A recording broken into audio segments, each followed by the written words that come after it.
Hi everyone, thank you for coming. Is this coming through the at all? It's a little broken, but anyway, I'll just speak louder. Thanks for coming. We have it. Ivan Zarate from Sky SQL. He's going to be talking to us about MySQL high availability. Should be a really good talk. Tonight's sponsors, we have Percona, as usual. They provide the food that you can Continuant is a sponsor for both time for organizing the events, as well as they're working on some logo stuff for us. IGN Entertainment is here. We're hosting the facilities, providing sodas, as well as organizing. We have some books tonight to raffle off. Some MongoDB, some stuff. Continuant. And then we also have a Riley book or two that we'll raffle off again. We're going to take January off because nobody tends to come out to these events at that time. So our next event will be in February. As that gets kind of opened up to the floor, did we have any announcements about other community events or looking to be hired or hiring someone? All right. Well, with that, I'm going to go ahead and kick it right over to Ivan. Thank you. Great. Thank you. Hi. Good evening. Well, as you can see and already been said, my name is Ivan Zarate. So officially, I'm the Field Services Director at Sky SQL. Field Services means all the technical services around MySQL, meaning mainly professional services, pre-sales, and training, etc. for Sky SQL. So the agenda today, very simple, I would say. Just 3 slides, just to say who we are and what we do. Does it work? Okay. Then we will talk a little bit of, we have just covered a bit of theory around a high availability, just to build a common background here, and then we will look at really deeply into the high availability solutions that are around MySQL. The main point here is that you may know about some of the different options you may have in terms of high availability for your database. I would say that today, compared to maybe 18, 24 months ago, there are definitely more options. And you may know some of them, you may have missed some others. So I think it's maybe a good idea to really share these points with you, these ideas. And of course, if you have some specific experience, it would be great if you just feel free to stop me and let's make it pretty interactive. Anything you can bring and can be definitely helpful for the others, I think it would be really, really good. And then just a little bit of a wrap up, just to see if there is something that we have really shared and learned all together tonight. So, as I said, just 3 slides, just to say who we are. Have you ever heard about Sky SQL as a name? No? Just one. Okay. So we are basically a company. AB stands for limited. Basically, it's the same idea of the MySQL AB, meaning that Sky SQL has been founded by the original founders of MySQL, Monty Vidinus and David Axmark, and is also been backed by the US investment group called OnCorps. We are a 40-people company today. We've been around for 14 months now, so our official kickoff was in October last year. 90% of our team is from the original MySQL AB. So we went through MySQL, Sun, Oracle, then most of us, of course, left, and we decided to join this company. Just to give you an idea, our CEO, Ulf Sandberg, was the EVP, the Vice President for Services at MySQL. And then we have Kai Arno, who was the Vice President for the community relationship at MySQL as well. And we are also backed by Monty Program, which is a company, of course, owned by Monty and the creators of MariaDB. So I would say that we provide services, and these guys provide really the code. So all the development is in here, and we look after our users and customers from in terms of services we provide. The offering is very simple. There is a subscription-based solution, so the standard MySQL GPL version, and we provide some extra tools on top, and everything is based on yearly subscriptions, and then consulting and training as services. Now, of course, if you want to know more, a little bit more, you can ask some of my colleagues. Mark and Matt are here, and they can give you more information. I prefer to be focused on really the technical stuff. We do not refer only to MySQL as a database, and this is also part of the discussion today, because we also want to enhance not just the database, but the ecosystem around the database. So we have identified what we call a reference architecture with some specific products. Some of them are fully open source, others are a mix. But anyway, we have identified some good technologies we think are part of the ecosystem. They are inside the server, some specific storage engines like TokyoDB or InfiniDB and others. For the infrastructure, you will see, and we will discuss actually something around MHA and DRBD, etc. And in terms of integration, Continuant, we have Giuseppe here from Continuant. And again, it's quite an interesting product. So we will talk about the tungsten technology, and then some extra tools that we provide. Right. So that's enough for as a presentation for the company, I would say. Let's talk about really technical stuff. Starting with a little bit of theory, I'm sure many of you already know these things, but again, it's just to make everything pretty clear for everybody, hopefully. So it will be relatively quick. We refer to a high availability, right? And we all know pretty much what high availability means. This is just our standard Bible, meaning Wikipedia, just a cut and paste for Wikipedia. You can find it yourself as well. We tend to measure high availability and availability of a system in terms of percentage of uptime. So we define how much downtime we can afford if we work on 90% or 99% or even more, up to 5 or 6 nines of high availability. And when we work with, as I said, we are very lucky because we see lots and lots of different implementations, different solutions out there when we meet users, MySQL users. And many people, they say, oh, we want full high availability. We want 100%. If it's not 100%, we want at least 5 nines. 5 nines is the minimum. And they don't realize that 5 nines is already an insane number. I mean, it's not that easy. And usually we tend to educate them on the fact that there are 5 nines here, and maybe there are also 5 more zeros on the bill at the end. So it's not that easy, and it's not that cheap. If it's not money, it's time you spend. It's complexity. It's a lot of things that come with high availability. And sometimes you don't really need it. Sometimes 2 nines on 90% is already enough. It's really what you need.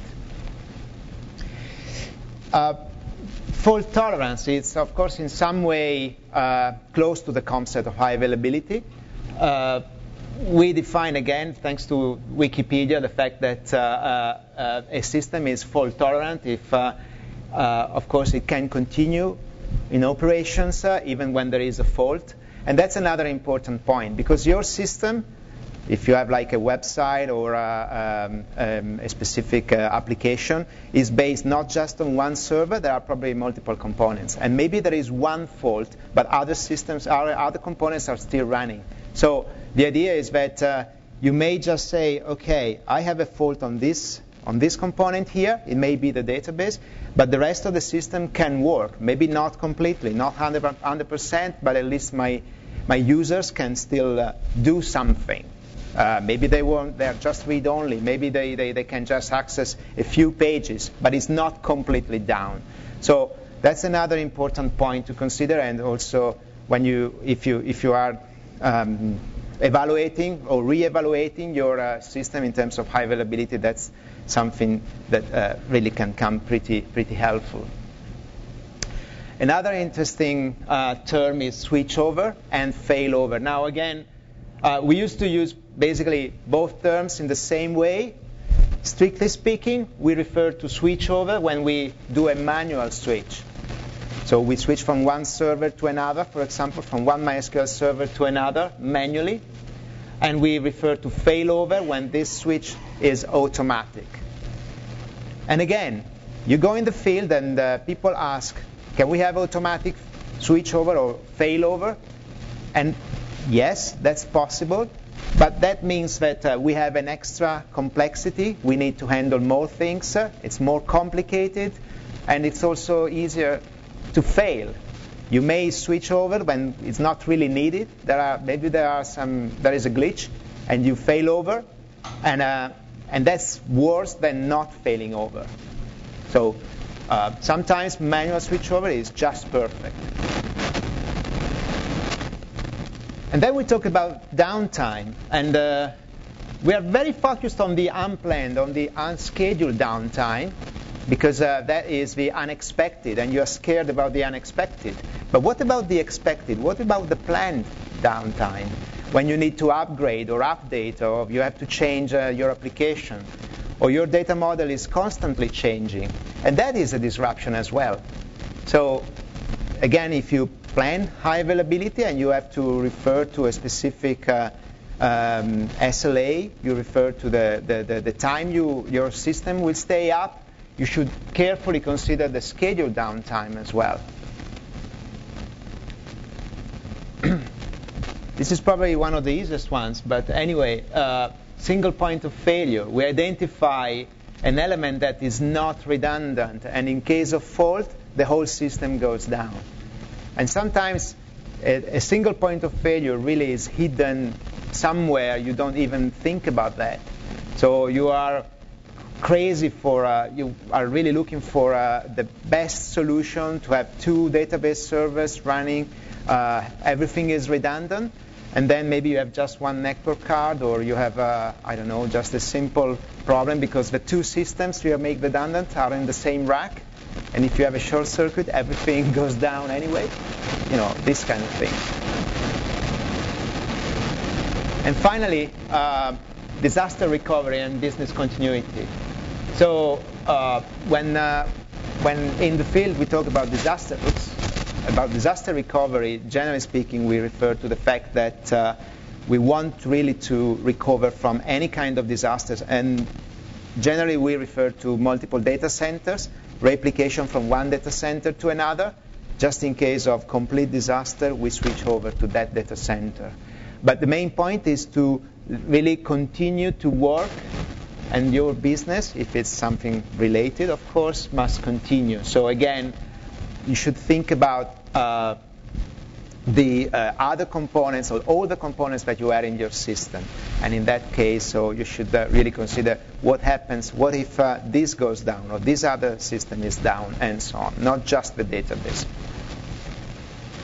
And if you're really, really scared, then, okay, that's probably the best solution. So,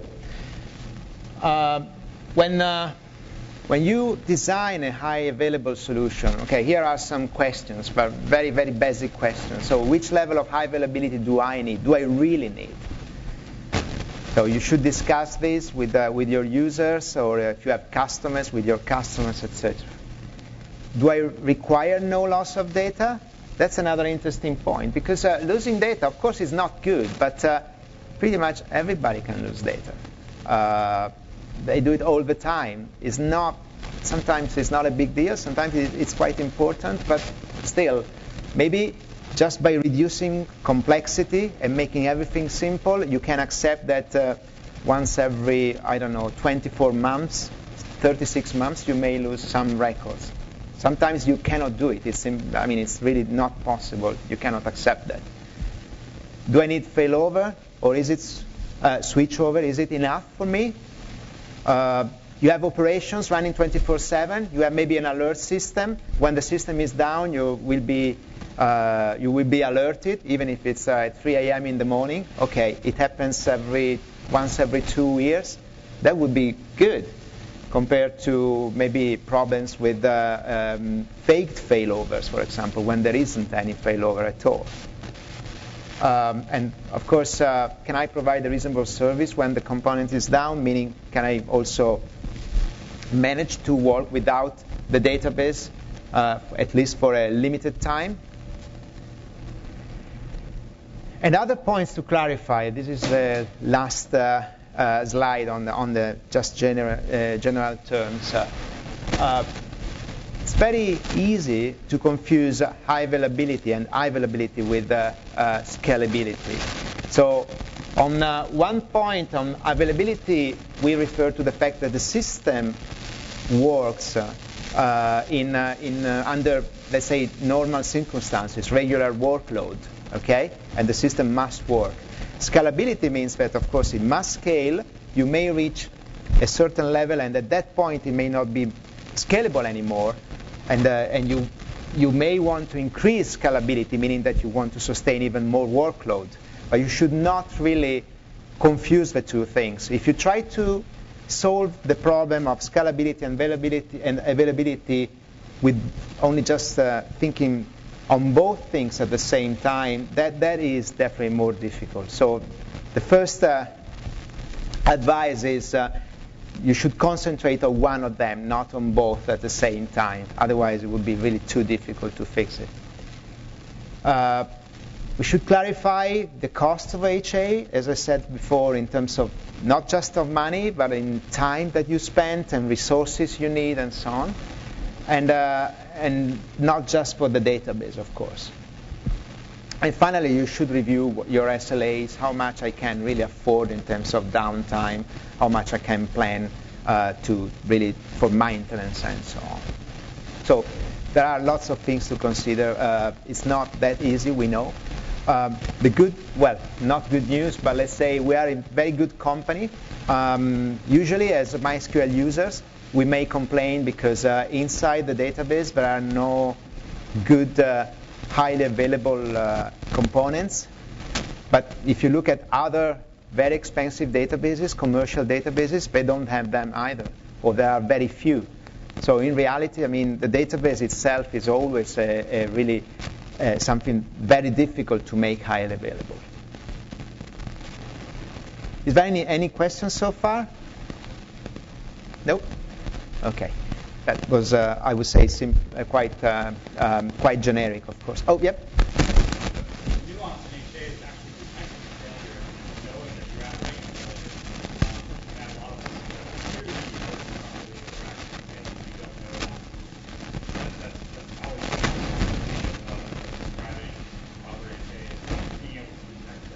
Right.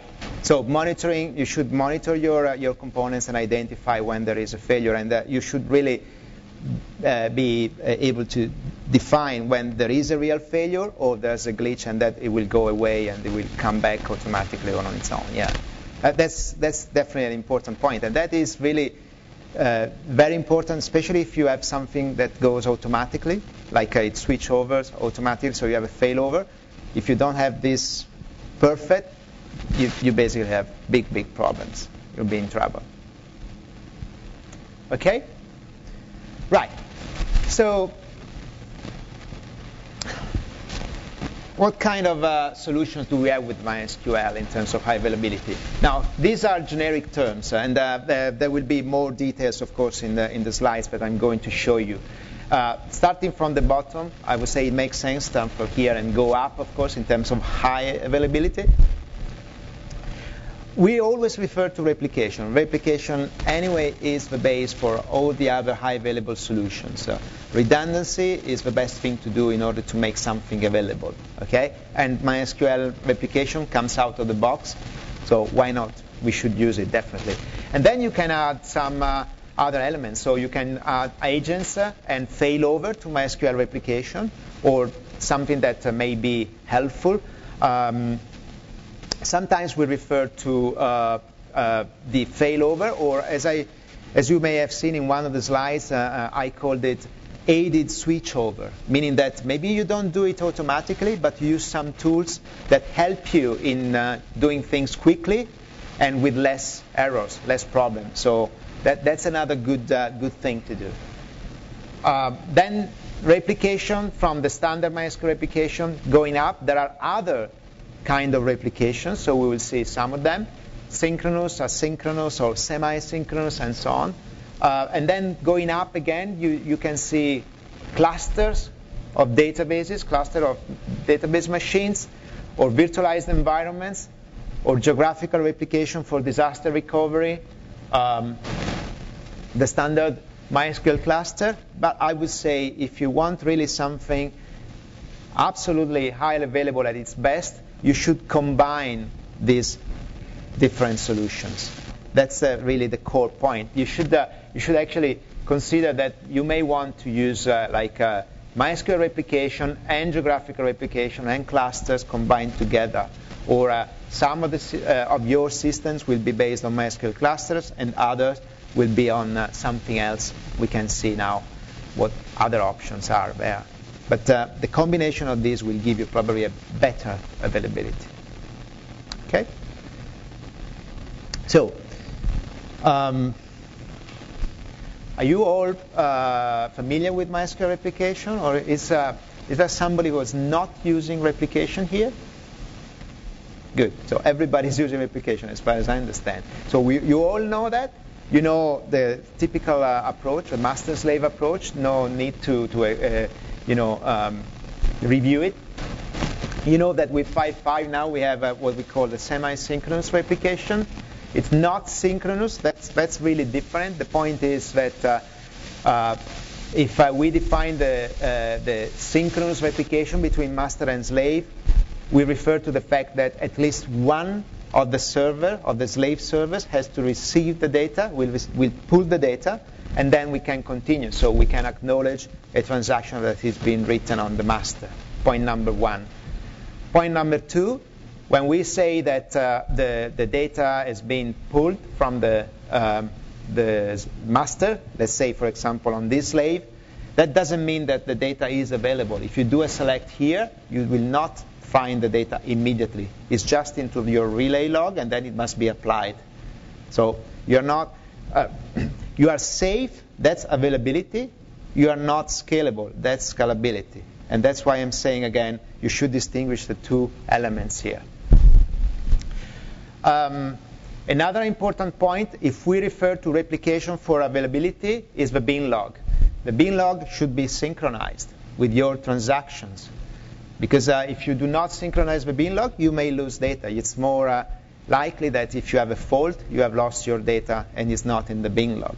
Okay, so that will slow down your system, your master, but definitely in terms of availability is better.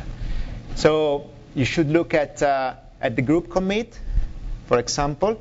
You may know that now there are on MariaDB, for example, they have implemented the group commit. Mark Callaghan at Facebook, he blogged about that, and the way it's been reintroduced into MariaDB. And it definitely is definitely important if you need the sync bin log. You should be careful with the multiple engines, but because of course having multiple engines on replication is always a bit messy, but possible. And MySQL Replication is the only highly available solution that provides replication and availability not just for InnoDB, but also for other storage engines like MyISAM, or even memory if you need the memory data on other servers. And another important point you may have, again, some of you know, or maybe others don't. You know that with 5.5 there is a new file format for InnoDB called Barracuda. The old version of the previous format was Antelope, the 1.0, and this is 1.1. You should be careful in having different versions of your database servers and in combining Antelope and Barracuda. They found that basically it breaks the replication, and the result is that right now when you install a 5.5, a fresh 5.5 by default, you have Antelope as a file format for InnoDB, not Barracuda anymore. They changed it from 5.5.6, if I remember correctly.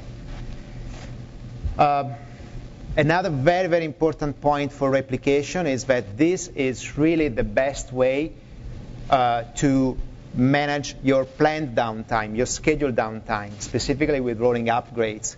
Let's say that you need to update your system with a different data model or some extra components and so on. You can take one of these servers down and then restart the server. You can switch over from one master to another and go on. And if you have like 5 servers, you do this rolling upgrade. There are different options, but generally speaking, replication is the way to go if you need to do a typical planned downtime. Okay. How can you identify if you're running out of characters? You'll find there's a variable in the file format, and it shows you if it's Antelope or Barracuda. Yep.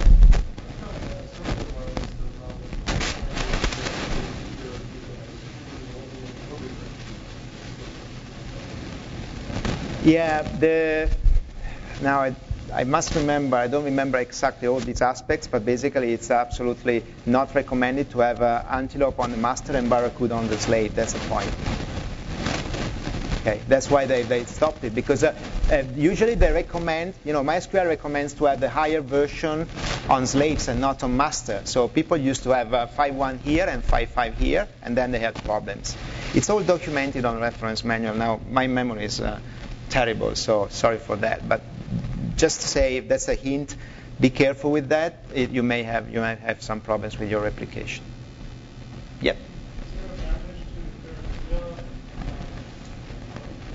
Well, the advantage is that, yes, Barracuda is the new format where you have basically enhanced performance. You may have compression, so it is definitely an advantage for InnoDB 1.1, the new version of InnoDB, basically, that you can find in 5.1 as a plugin or by default in 5.5.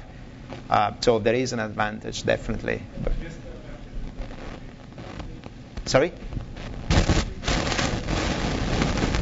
Right. Well, performance, generally speaking, and the compression. Yeah, it compresses data. You can have compressed data. There was another question, maybe? Okay. Right. So, since replication is so simple and so good, you may have seen around some tools to improve replication, or let's say to help in using replication. One of them is MMM, Multi-Master Replication Manager. Do you use it? Does anybody use MMM? Okay. You may have also seen some blogs and some posts from many people. These two here, these two URLs, one is from Baron Schwartz and the other one is from Shlomi Noher. So two, I would say, very active guys in the community. Well, there are several issues with MMM, and sometimes you may experience a failover that is not really meant to be, to happen. Sometimes it's supposed to happen and it doesn't. I mean, fundamentally, there are big issues with MMM.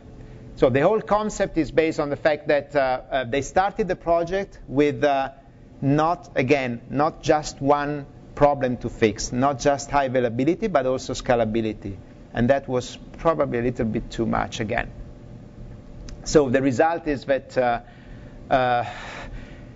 the project is not very active anymore. I think Vercona publicly decided to not continue to support it. So, well, there are several issues. So again, an advice is to maybe consider other options and other solutions. So yeah. MMM is the collection of Perl scripts for managing failover between two masters in a master-master mode. Right. Are the problems with the scripts or just the concept of running dual masters? No, the problem is with the script, basically. Okay. And basically, sometimes the script that works, doesn't detect the failure properly. Sometimes it detects a failure that is not a failure, so it's quite unreliable. And you think that you have something highly available, and you end up with something that is less highly available than just the server per se. So you introduce more complexity and more problems.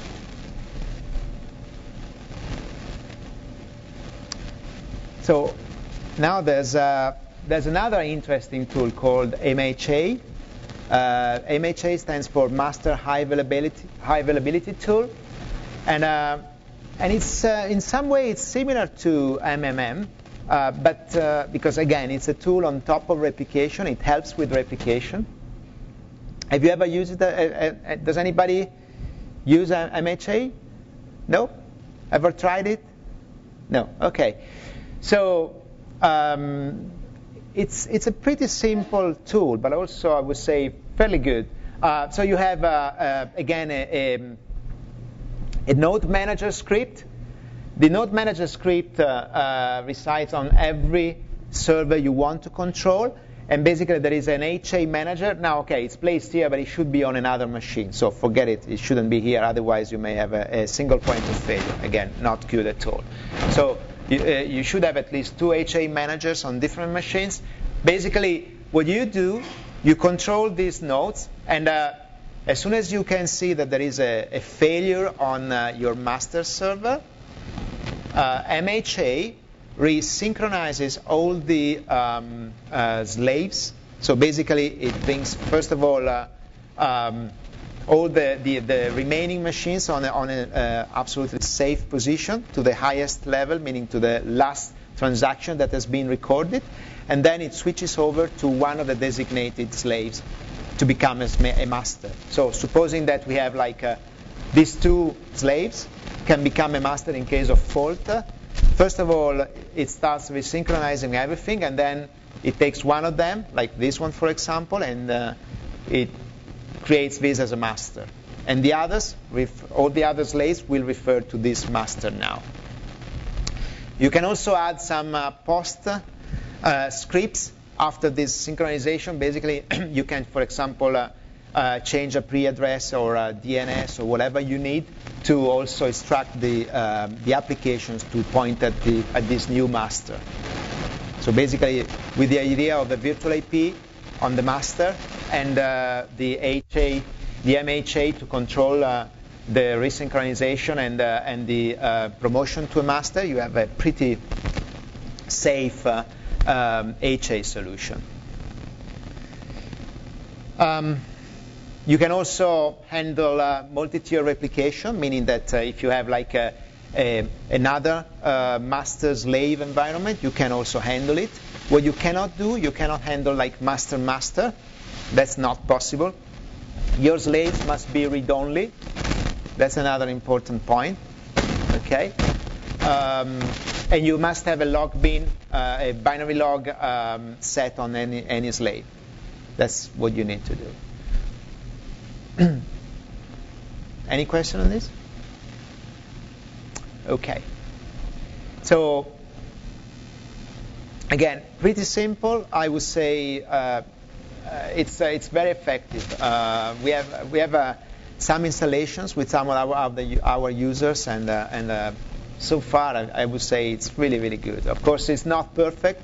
There are still lots of things to review, but generally speaking, it's a fairly stable and very good implementation. Okay, here I have only a few names, but maybe there's somebody from Percona who can. Sorry, let's see if I. Yeah.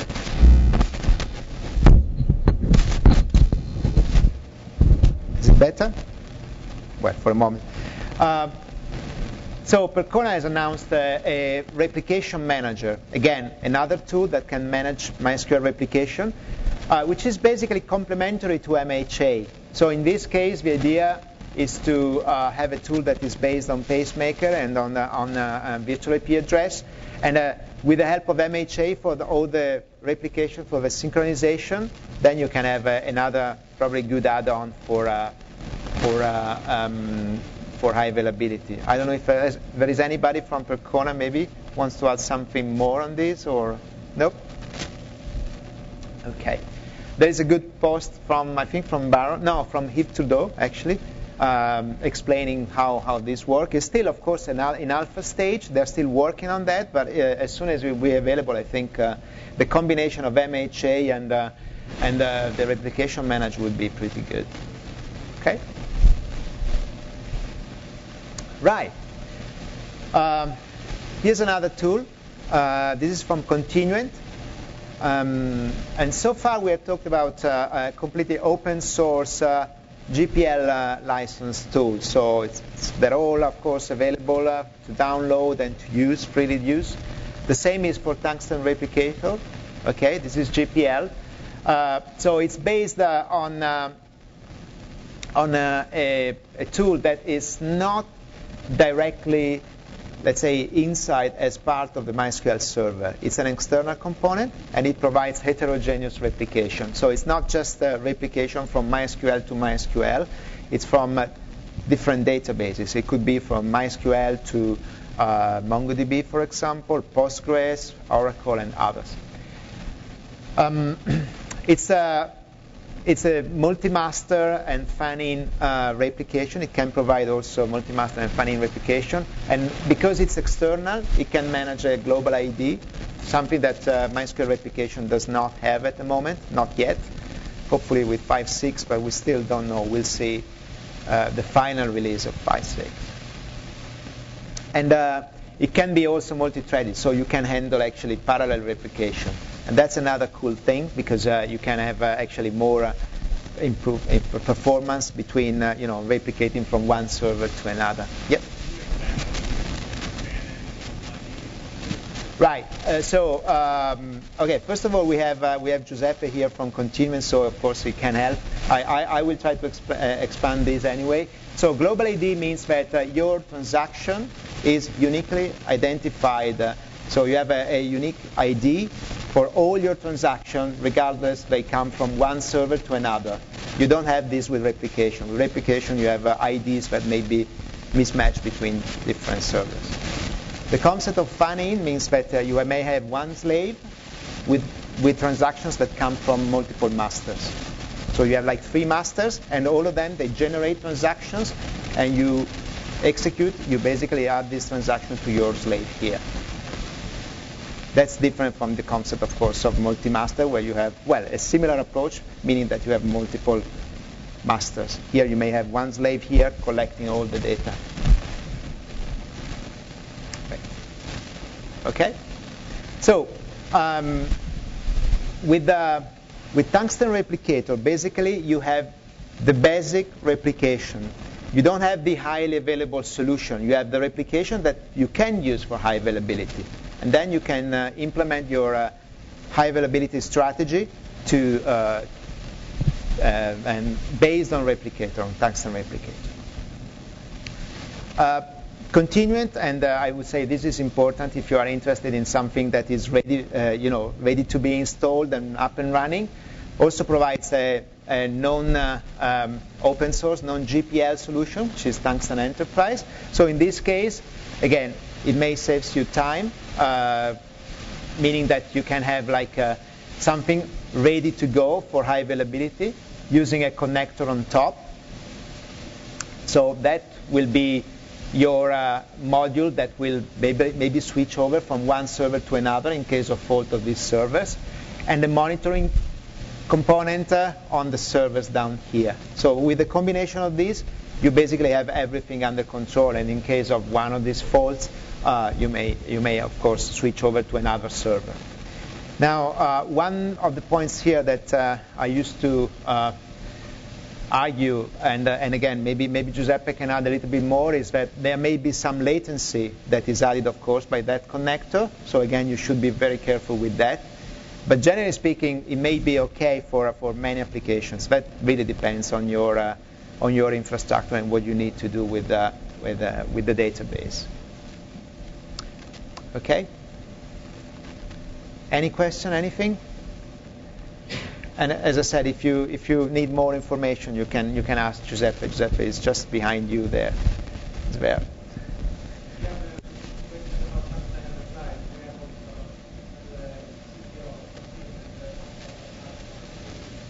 Oh, hi. You haven't corrected me, so maybe. Okay, thank you. Right. Okay, so next one, another option. So you can see there are really lots of options here available. Synchronous replication with DRBD. So DRBD has been around for a long, long time. I would say it's good. It's pretty complex to implement, specifically because there are some dependencies that must be carefully checked on different versions of different Linux, etc.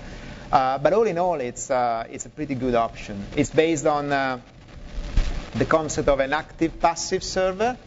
So you have a high availability without the needs of really of a storage area network or a network-attached storage, or maybe even better.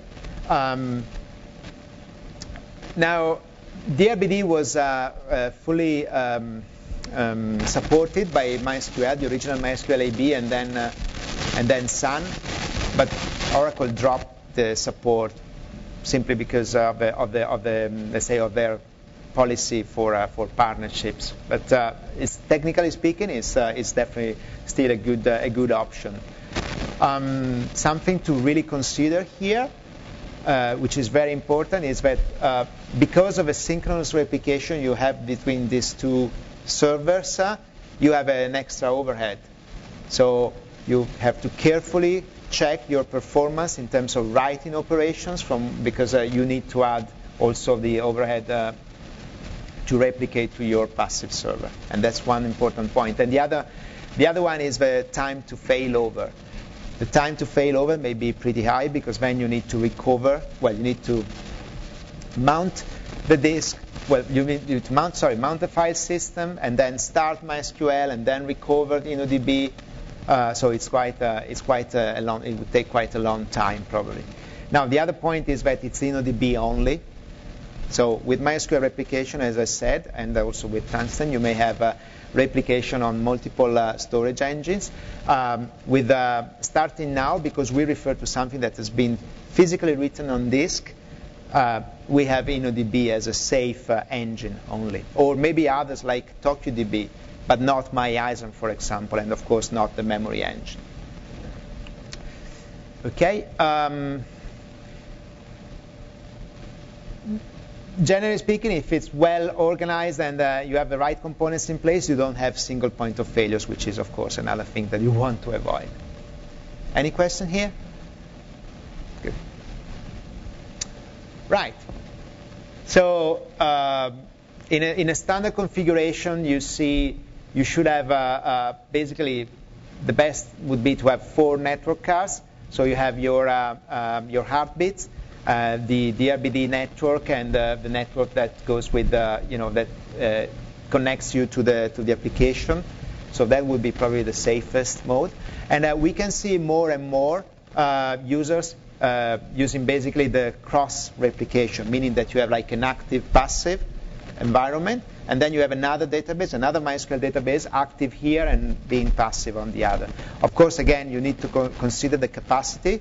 That's really important. You don't want to switch over and having your hardware that is not really capable to sustain both workloads. But once you have designed it properly, it's pretty good.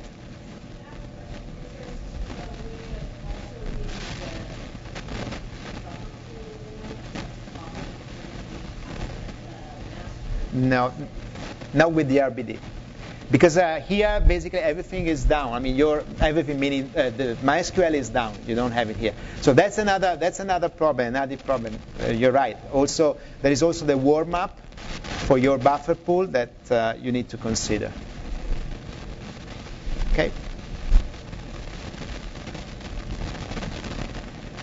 Right. Have you ever heard about Galera? Another replication solution? Nope? Okay. So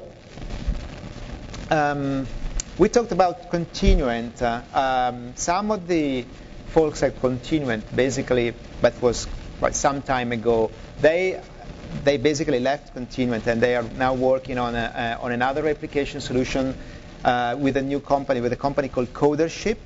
they have created this this product called Galera. It's a synchronous replication specifically for InnoDB. So again, we have a focus on one storage engine, not of all the storage engines. And it is multi-master with no single point of failure.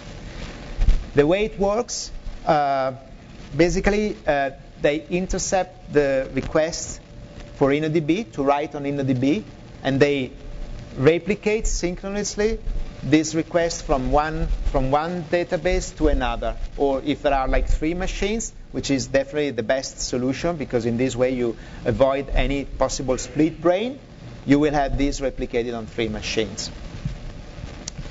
So first of all, here you have replication. Again, you don't have something that will do automatic failover. You need to install something on top to manage the failover, for example, from your application. That's point number 1.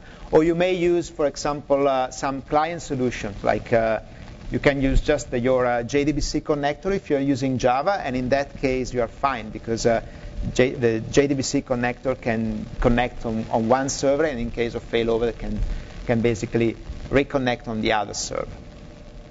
There are pros and cons for this solution. Well, first of all, it's still pretty new, so there is I think it's GA now. Yeah, it's been GA for a few weeks, I would say. It's really good in terms of pure HA. But again, let me say it again. I mean, the guys at CoderShip, they try to solve both problems, availability and scalability. And that is kind of difficult. Because if we refer to a kind of master-slave, then it's fine. Meaning that if you programmatically, your applications write data on one server and they can read data on other servers, then it's fine. If you try to write independently and just generally speaking on all these servers, you may generate conflicts. And the system, let's say that it handles conflicts, so they have a kind of conflict resolution, meaning that they kill one of the transactions that are generating a conflict. And that's not good, because when you kill a transaction, then you must handle this kill transaction. But the second point, which is even worse, is that the conflict management is quite heavy.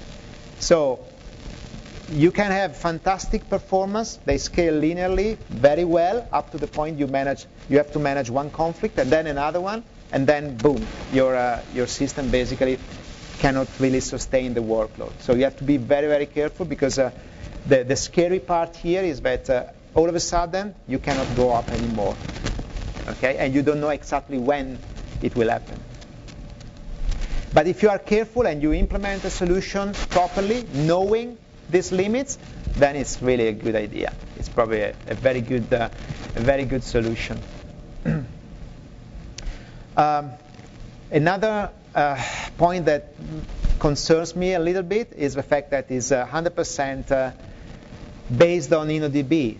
And that means that these guys must wait for a new version of MySQL, for example, to come out, and then they need to patch it and make it available for you. And now with Oracle, usually you may have seen that they release like the new versions at the very last minute. Of course, they wait, and then they publish the new versions, and then you have to rush to provide the next patch.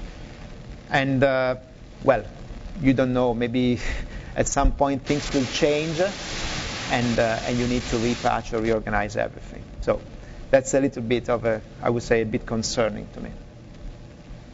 Okay? Is anybody using Synchronous SQL or any Synchronous product? Okay, so just to make it clear, this is GPL, so you're free to use it. Synchronous is not GPL. Okay, so personally I haven't used it. I'm just referring to some of the installations that I've seen in the field with our users and customers. Some are pretty happy. In some cases, well, it was not working very well, to be honest. But I mean, again, these are really quite new solutions. So you may say maybe they had some bugs, some nasty bugs, and they fixed them. So I cannot really say, oh, be careful with that, because maybe the latest version is pretty good and I'm not really up to date with these versions. But generally speaking, let me explain what's behind that so you may consider it. It's very similar to Galera to some extent, meaning that you have a technology here that, again, tracks what you are writing on InnoDB, taking the transaction log and basically writing it on another server. In a typical, okay, they call it master read master, but generally speaking, we are referring to a master-slave environment. And when you have a fault here, you may switch over to this server and write data here.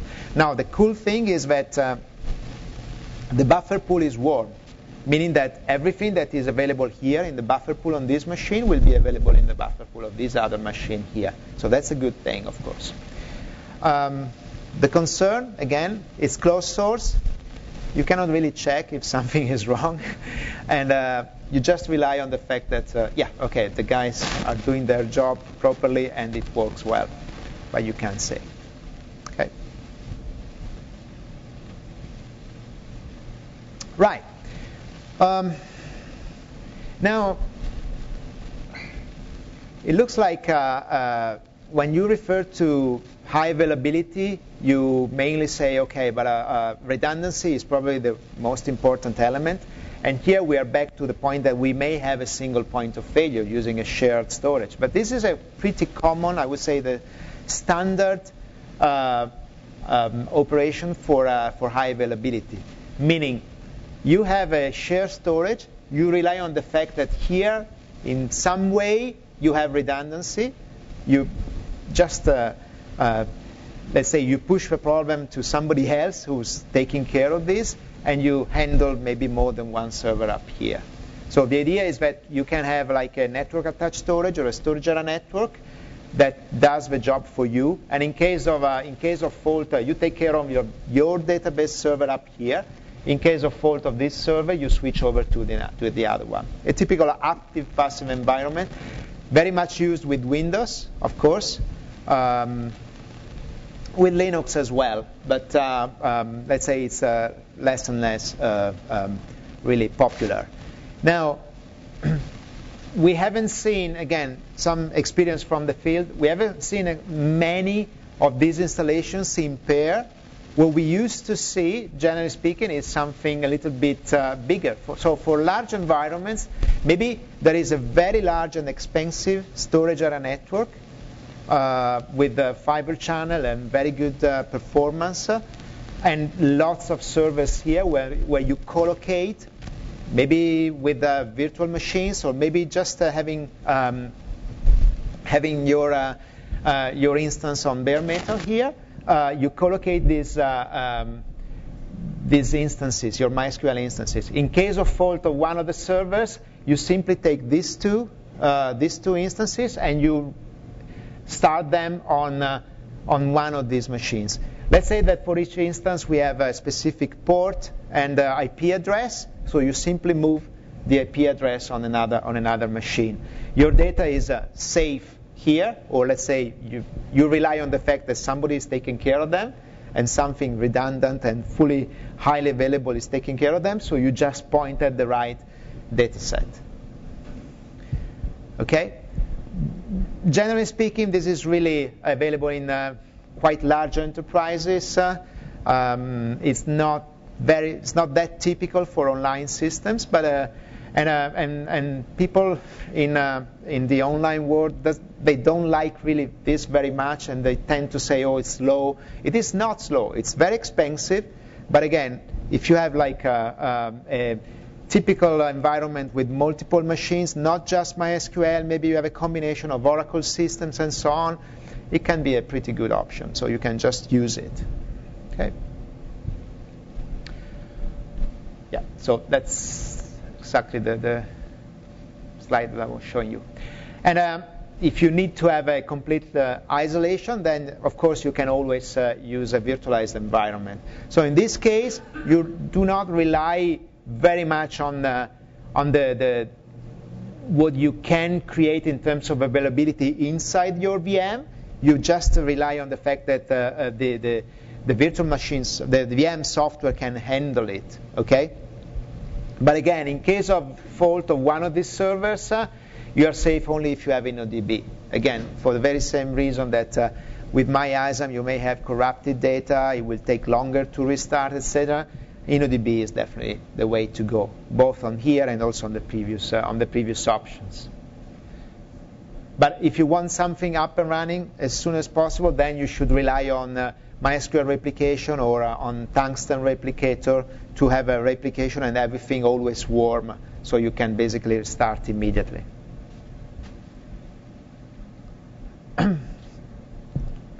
And again, combination, as I said, one of the first slides, the combination of these technologies may really bring you the best availability. So if you combine replication with internal replication or shared storage or whatever you have in here, that is probably the best solution. So you can use, for example, MySQL Replication to replicate from one active data center to another one. Generally speaking, people want to have both active data centers, not one just active and one backup. So in this case, Tungsten may be better than MySQL Replication. But again, the way to go should be probably a replicated environment.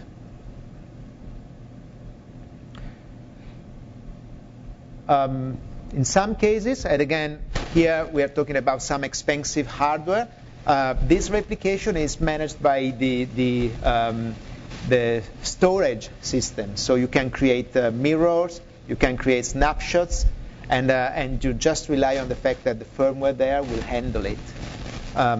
It will be pretty expensive, but you rely on something else. With this idea, so what you lose here basically is the idea of having like let's say something replicated and warmed in terms of caching and other storage engines. Here you will have only InnoDB. In the other environment here, you may have everything up and running already. And you can use it maybe for read-only operations. That would be helpful. And finally, I would say one of the last slides here with MySQL Cluster. Is anybody using Cluster? One person? One only? Okay. So, well, it's always difficult here because the MySQL Cluster, in my opinion, is a fantastic technology. It's very good, but it's like it's really like a scalpel. I mean, you can't use it for everything. Okay, cuts things, but it's not that you can, I don't know, cut a tree or maybe your paper if you need it. No, it does a very specific job, and that's what Cluster does. So basically, you may use Cluster for something specific, and at least my experience is that successful projects with Cluster are projects where you have Cluster and you create an application based on Cluster. Unsuccessful projects, the other way around. You have an application and you use Cluster. Never seen it successful, never. Or migrations. Oh, I migrate from InnoDB to Cluster and everything will be great. Nope. Laughing because you seen that? It's quite difficult. But again, I mean, if it's used properly, it's fantastic. You have everything redundant, everything with sub-second failover. It's great. Okay? But the way it works, you have multiple nodes. You have SQL nodes, so these are your MySQL instances. You have data nodes down here, and these are your storage systems. And generally speaking, they are in memory. It's true that you have a database, it's a data on disk option, but you don't have indexes on disk, for example, so all your indexes are still in memory. Data is partitioned in, by default, let's say if you have like 4 data nodes, 25% of your data is on each node.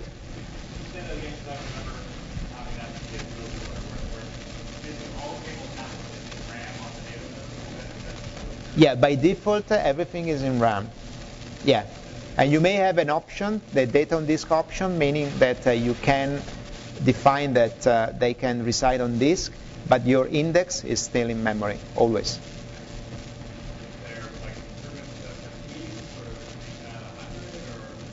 Nope. No, it's, I mean, improvement so in terms of performance, yes, but not in terms of, yeah.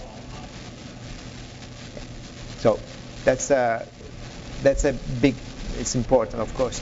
And the way data is distributed is another important element, because if you have a table, one table with 1 million records, let's say, just to make it simple, 250,000 records, 50,000 records will be on this node, another quarter on this, on this, on this, okay, for all your table by default. You may repartition it, but by default they're all like that. If you have a complex query, and not even too complex, you have a couple of joins. You have 2 or 3 tables in your query with 3 joins, whatever. You need to hop here and there, get data from everywhere, and then collect it down here, and then reanalyze the data. So it is quite a nightmare, I would say. If you have a typical key value thing, that's fantastic. You can handle millions of queries per second, and that's fine. But as soon as you hit a complex query, then you have really big slowdown. That's why I'm saying you should have your application based on cluster. With the new versions of cluster, things are getting better and better, I would say. Now we have 7.2 out with the batch key access and other improvements. That's definitely better than the previous versions, but still is not a fully general purpose engine. So I would not use it just for everything or as a standard storage engine. So as I said, everything is redundant, meaning that you can refer on any SQL node here, which is a MySQL instance, and you will see exactly the same data structure. The transactions are distributed, so you have distributed transactions here on these nodes. So you shouldn't, I mean, don't bother, because that's just managed automatically. Your management nodes out here, they provide the configuration for all the other nodes. And again, they can be redundant. So everything would work perfectly with that. You may immediately realize, because there is a constant communication between these nodes, the network is the main bottleneck. You must have a very fast, specifically more than fast, low latency network. Okay? And that's another important point. And you can also create replication between cluster systems. Oops, sorry. No, I thought there was another slide. No, removed it. So basically, you can have this cluster and another cluster, and you can have replication between the 2 clusters. So you, again, by combining multiple technologies, you have the best solution. Any question on cluster?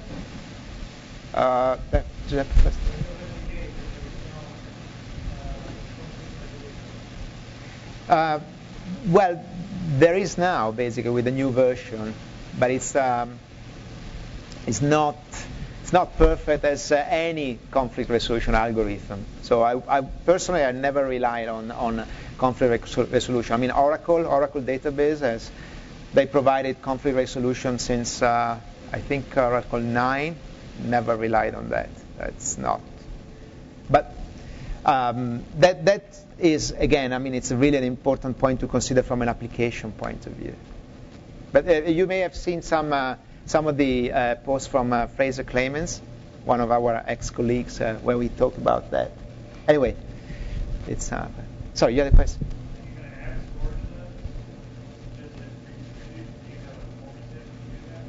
If I have a, sorry? Yep.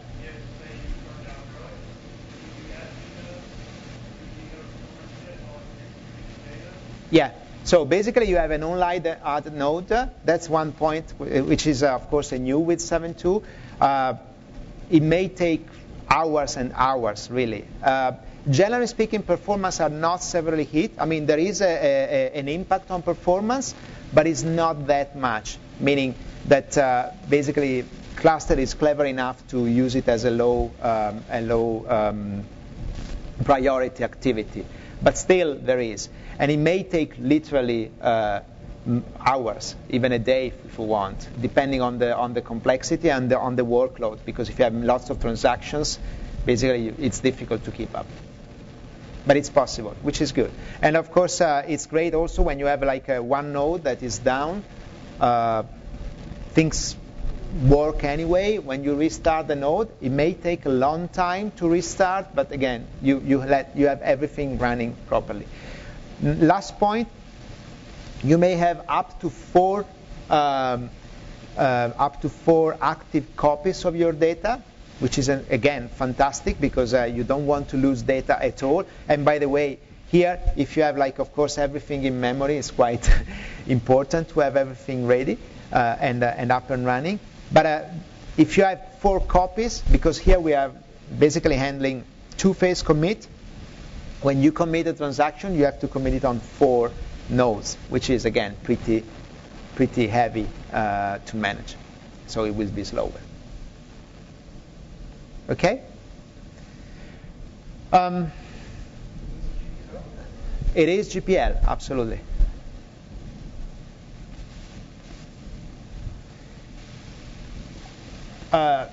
Generally speaking, it's a good idea. It's probably a good idea to also use some client-based failover tool. So I would not rely only on this element. Of course, you must have a proper high availability solution underneath.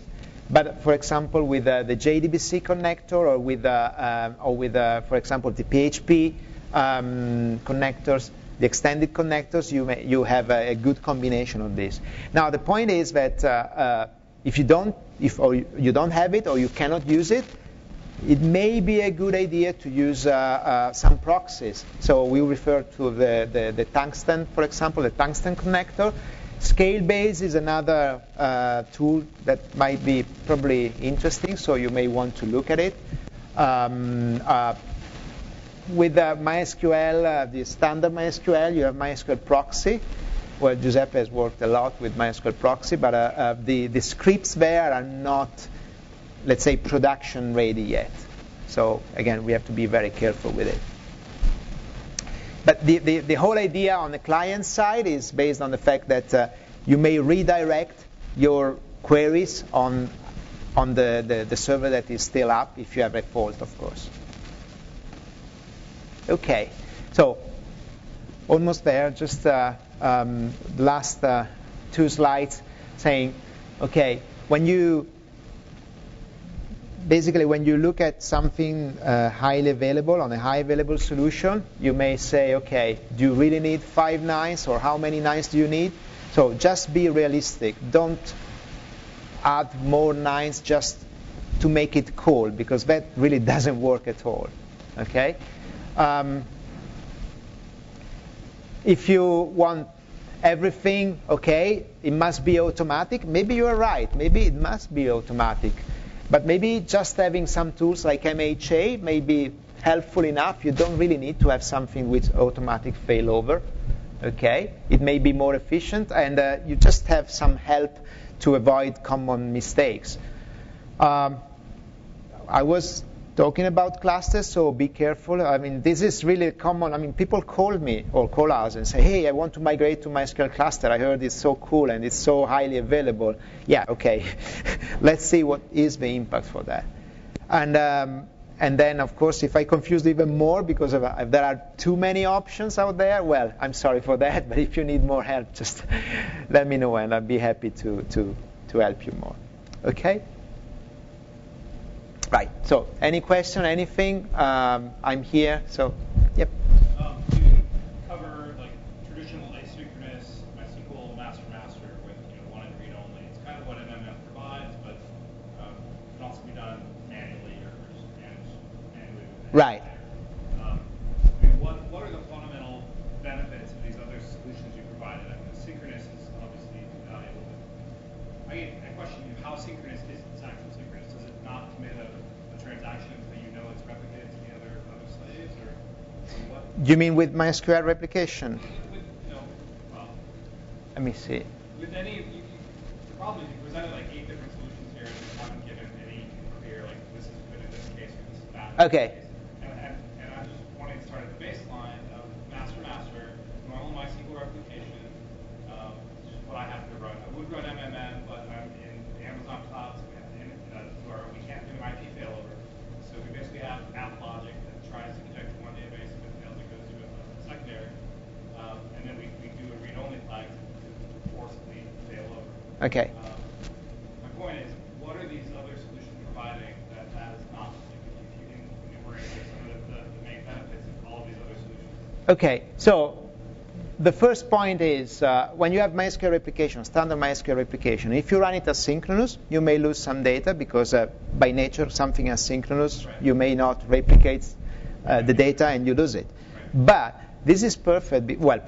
It has less impact on performance. As soon as you add you remove the A and it becomes synchronous, you have an effect on the performance you may have. Maybe it's a tiny thing, but again, it really depends. We need to be careful with that. Asynchronous is, from this point of view, the best solution, especially if you run in the cloud. If you run it in the cloud and you may not know where your systems, how they behave for whatever reason for the network you are using. Okay, so that's point number one. And so I would say in this case, MySQL standard MySQL replication and Tungsten are definitely the best solutions, generally speaking.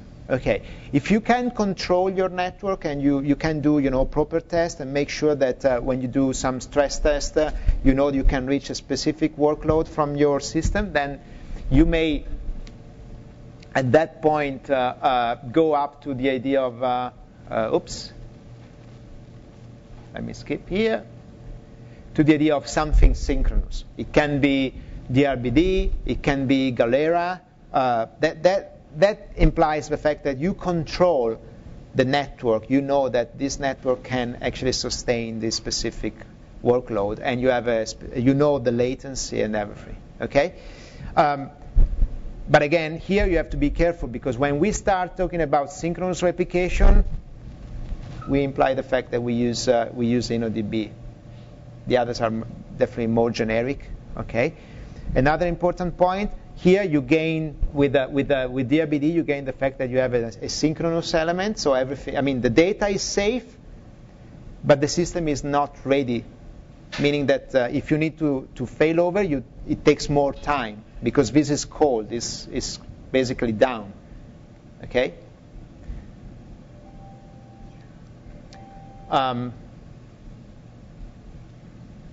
With Galera, the server is up, so it's good.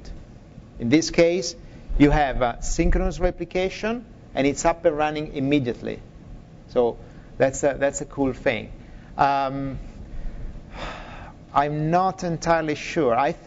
Now that's a good question, actually. I'm not entirely sure that the buffer pool is warm here. Should be, but that's something I can't guarantee. So don't. I wouldn't say that. In general, when are these solutions valuable? Like for banking type transactions, or when do you need to go from a real baseline asynchronous master? I guess it depends on the reliability. Well, if you really say, okay, absolutely no loss of data, asynchronous can't be done. Okay, that's just generally speaking, you cannot use it. Then you may accept the fact that maybe you can rarely lose some data. But that's a different point. By really strictly speaking, the definition says, okay, you cannot use asynchronous replication. If you can afford to lose some data every now and then you should go for asynchronous, in my opinion. It's simple. That's the main point. With MySQL replication or with Tungsten, you have something very simple. And if you don't add complexity, then that makes things by nature more, let's say, highly available. Yep.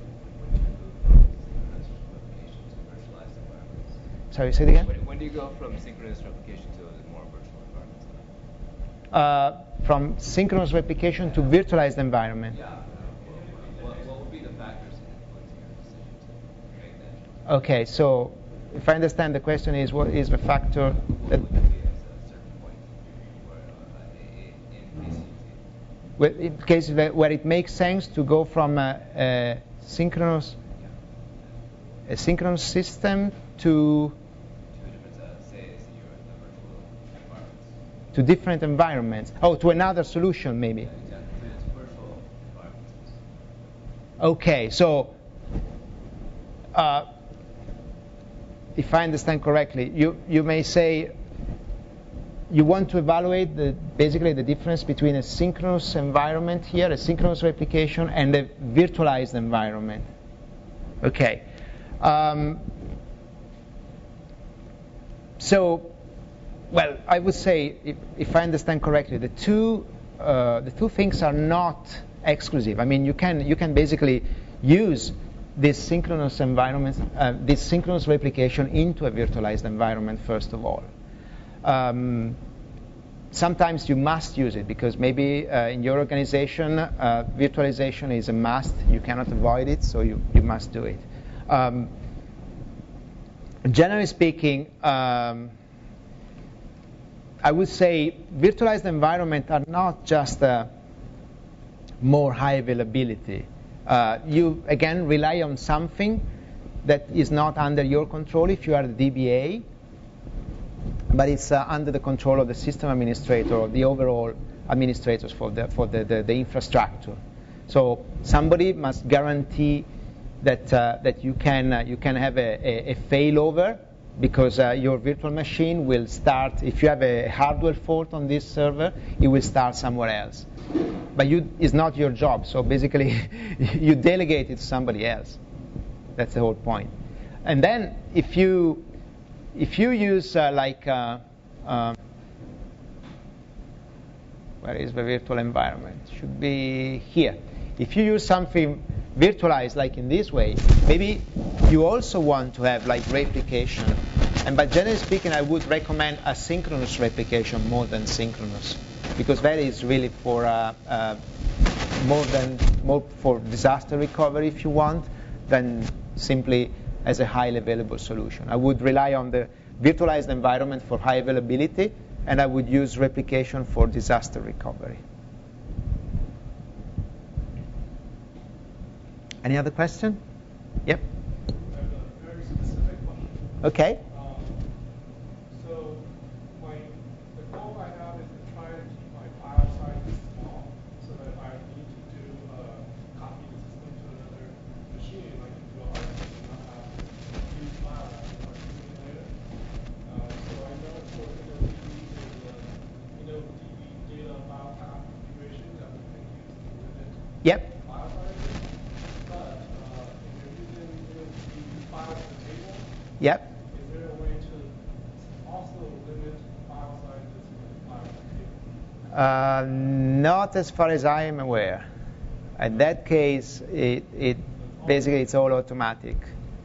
Then, if you want, what you can do, but then it's you can implement it in a with partitioning, and then you can split your file. With partitioning, can you control how big?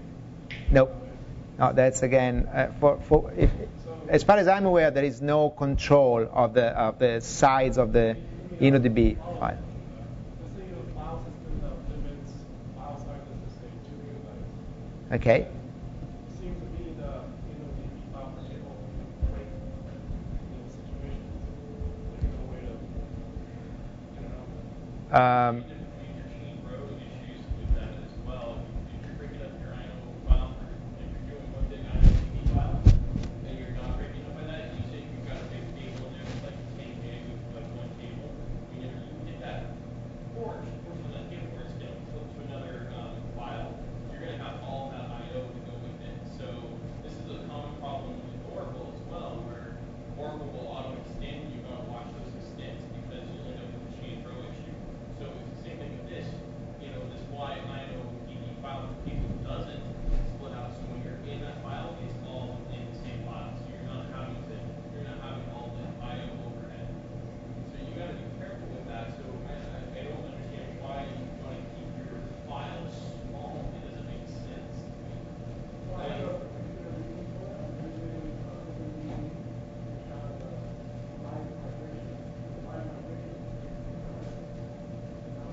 So the only, as I said, the only way to kind of control it is to partition it, and then you can play a little bit with that, but that's all you can do basically. But I mean, if you do partitioning, then you have other issues to take care of. So it's not something that you should just use it to control them. Yeah, another question. Yeah.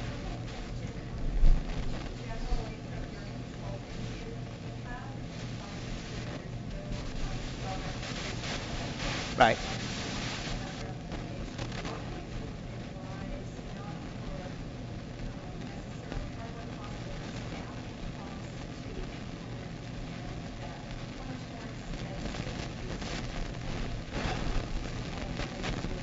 Okay.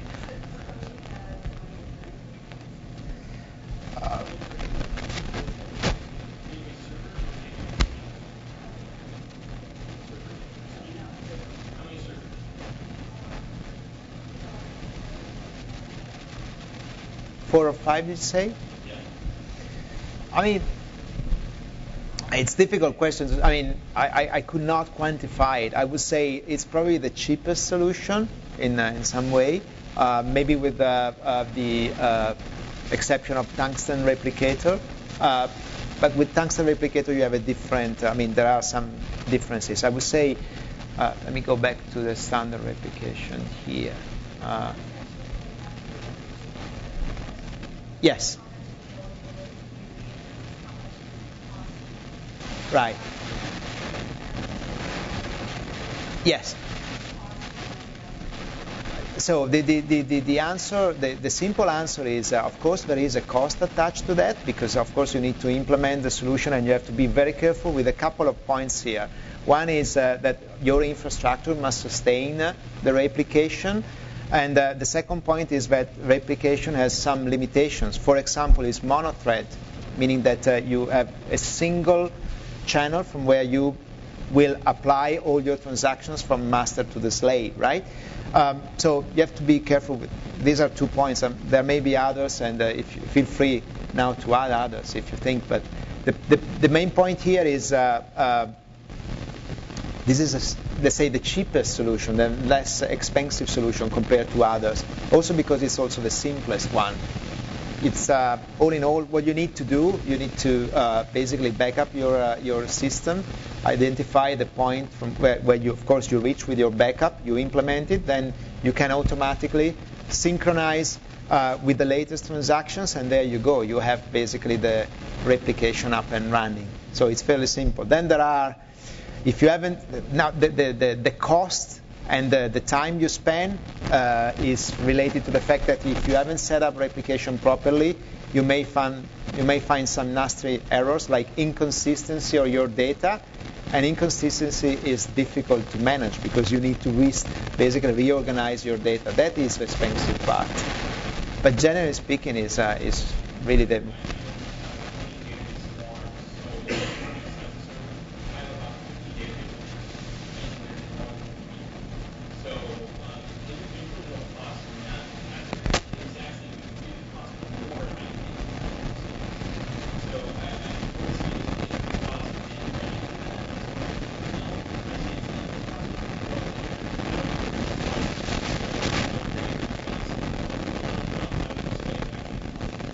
yeah.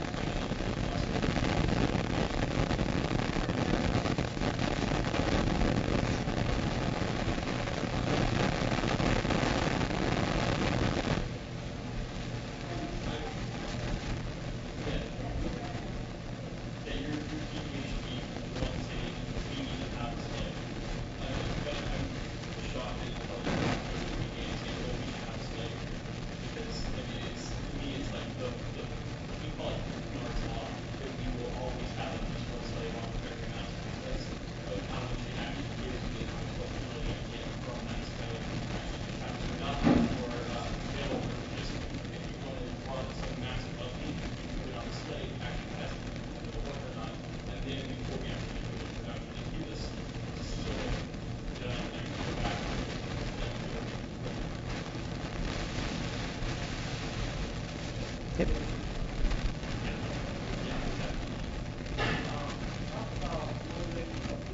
Yes.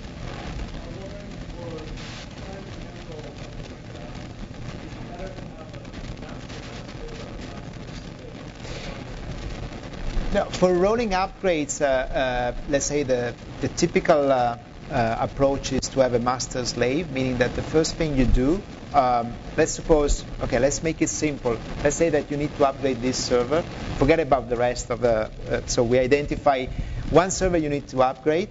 The first thing you do, you set up replication, and you start having an extra copy of this server here, right? Once you are happy with these servers, let's say that you can take this offline and you can continue operating with this server that is like a kind of maybe less powerful or whatever. Again, we are simplifying it. You upgrade this, okay, and you should upgrade in a way where you can actually take this, making it like a slave server down here, and resynchronize it. So basically you catch up with what's being added here.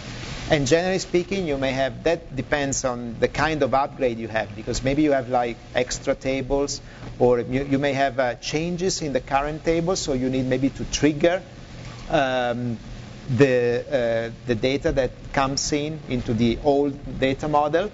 Of course, it must be a bit clever in the way you organize it. Once everything is ready, then basically you can remake this master, and then you're done for this server. And if you have many servers to manage, of course, it's a process that you need to carry on with all the other servers, but generally speaking, that's the idea of the upgrade.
Yeah, I was saying that there are some tools that can help you, and I think Giuseppe has also posted some of the information for that. So, for example, with with Tungsten, what you can do basically, you can first of all handle the and here Giuseppe, please correct me if I'm wrong.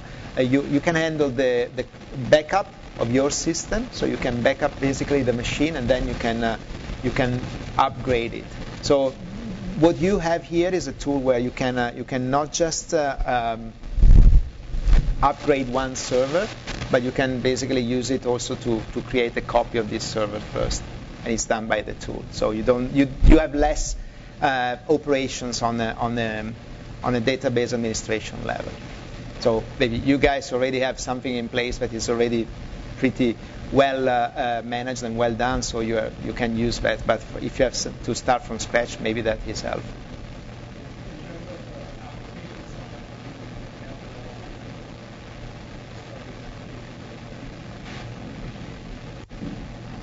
That is something, as he said, basically, the application shouldn't be really aware of this. I mean, it should just refer to a specific server. Maybe there is like a switch over that takes a little bit of time, like, I don't know, a few seconds you need to switch over.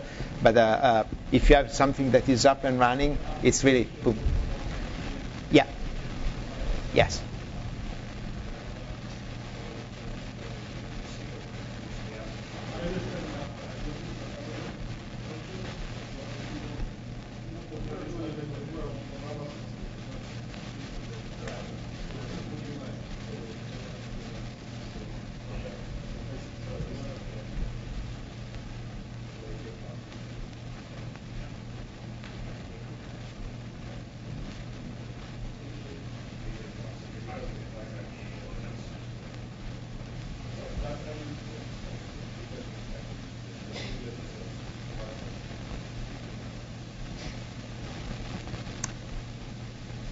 Okay?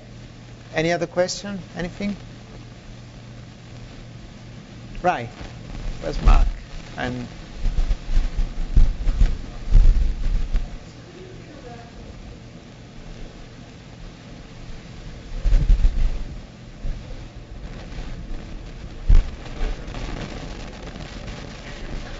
thank you.